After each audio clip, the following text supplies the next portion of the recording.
gamut of mentoring, coaching, training, and development. I've facilitated, succession planned, career pathed, talent reviewed, people reviewed, and corporate viewed. I jumped out of bed every morning like a dedicated HR soldier intent on finding a better way to do all of the above in its current context. But it became clear to me that today's employees and boards expect much more.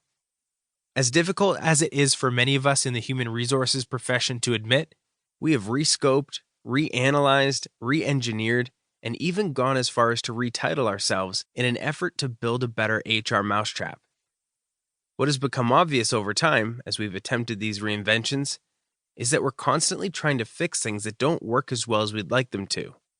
A lot of well-meaning HR professionals, line managers, and service providers have developed a series of solutions that aim to change the way we identify and manage people drastically, but oftentimes do no more than put a temporary patch on the problem. We've tried to solve problems such as whether to tell our key employees if they are high potential or not, inform our people of their roles and succession plans, and assess who is eligible for that great new leadership program we just launched. These questions have been debated for decades at conferences, meetings, and in our daily business activities. Nowadays, the forum for these debates has evolved into online discussion groups, with millions of people and consultants weighing in with their opinions of the same old mousetrap. There's another way, a much better way, to identify the talent that companies already have but can never seem to find quickly enough, assess accurately enough, develop adequately, motivate, and retain. To take the next step is primarily a question of courage. CEOs are already prepared to take the leap, as they have long been dissatisfied with the length of time it takes to identify resources for key roles and projects, the constant demand to launch another leadership program, and the costs associated with heavy support systems. During the interview for my very first job out of college, like every other gung-ho, naive HR candidate, I told the interviewer that I wanted to work in this profession because I'm good with people. In spite of that answer, I got the job. In the eons that have passed since then, my most gratifying days are still when I'm able to match someone's talent to a job, recognize that person for his or her skills, and see that person advance in his career or reach her fullest potential.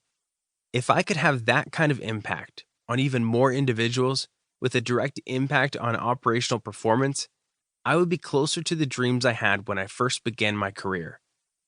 What if being good with people was the right answer to that interview question after all? Not the inside joke that it is today?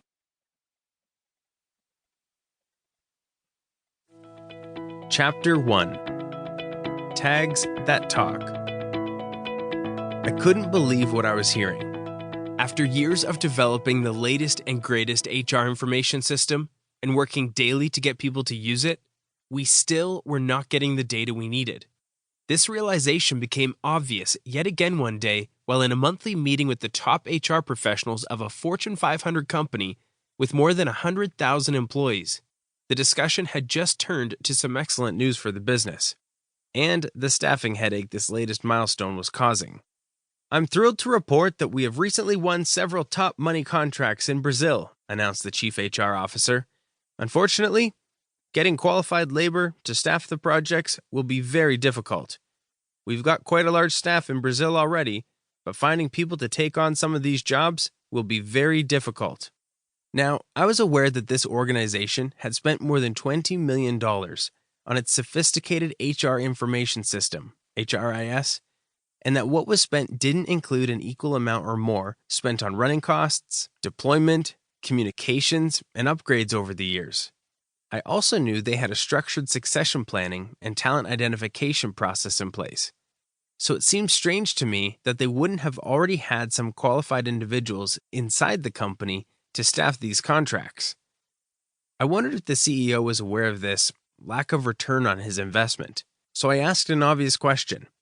Have you looked inside to see if any of your current employees might have emigrated from Brazil? The response was somewhat obtuse. Of course we did.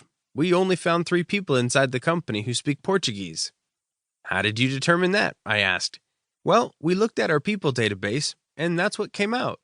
Is it possible that some of those who left Brazil might have adopted new nationalities or even changed their names?